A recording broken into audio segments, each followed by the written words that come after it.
became politicized and wanted to control the entire population of the world. That was their intention eventually, was to control and recreate, remake everything that was left imperfect. That's what they say. Everything that was left imperfect because no true thought went into the design of the world. It was a spontaneous act of bringing into existence. And they believed that as they attained godhood themselves individually, they had the right, therefore, to remake the world as it should be. This has never ceased, this particular ideology, and the elite are following it still.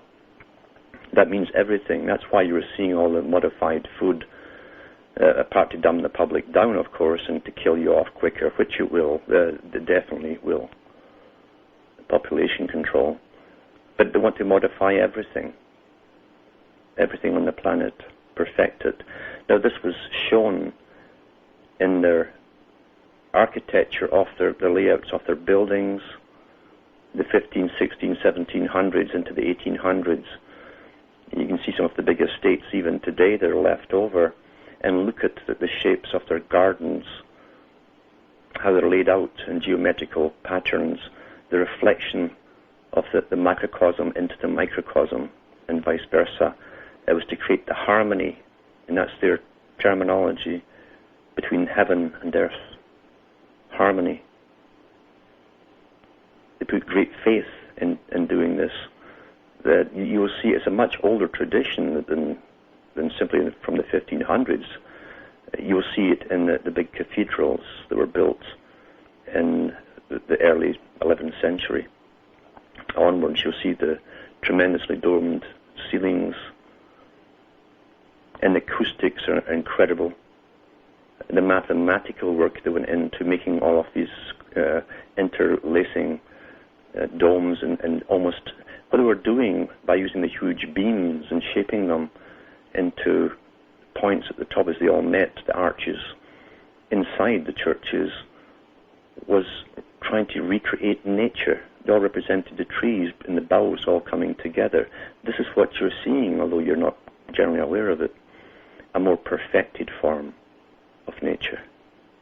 That's what it's all about. And the inheritors of these sciences are still working at it today, unbeknownst to the public, and they have total control of the one thing which makes the world go around. It's called money. Now, what was here before, the idea or money, or did they come together with the same idea? Well, you can bet your bottom dollar, because you can go back to ancient times and find out that this mystery religion was on the go thousands of years ago, and using money to get its way, and conquering people and forcing them to use money to get them in the system. Once you have it all done worldwide, it is your system. Everyone's trained to earn money. And above everything in this system is the system called economics. Is it there to serve us, or are we there to serve it? Well, the latter is true, according to the economists. The suffering that goes along with it is irrelevant. It's just a side effect of it. You can't help that, you see. That's what they say. We're run by a system, an occultic system, by sciences which are still passed on through certain families and through archives. The real histories and the methodologies, the science of how our minds work and how our minds can be manipulated throughout our whole lives. A science kept to a few that put Freud in the kindergarten category. And one can only read the ancient Greek philosophers to get a whiff of that, because They were way, way beyond Freud with their techniques. As I say, this is a big, big topic to go into, and I'd rather have done a worked out series rather than just a spontaneous blurb. But there are so many things to do at the moment, so many things to be done, and time is getting short for everyone as we race along to totalitarianism, which is all around us now, at least in law, and the mechanisms to enforce it are all up and ready. It's not a pretty thing to contemplate, but we must look at what is there in order to come through. And in all ages there have been a few who come through, a few with memory. And memory is very important. Very important. Good night from me. And my dog Hamish.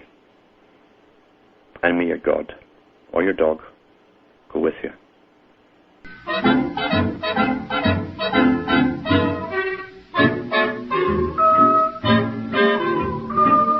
You ought to be in pictures.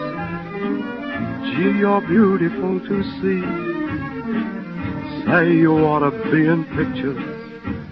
Oh, what a hit you would be. Your voice would thrill the nation.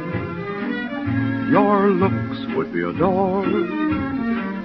You'd be a big sensation, with wealth and fame your reward. And if you should kiss the way we kiss when we are all alone, you'd have every girl and man a fan worshipping at your throne. You ought to shine as brightly as Jupiter and Mars. Say you ought to be in pictures, my star of stars.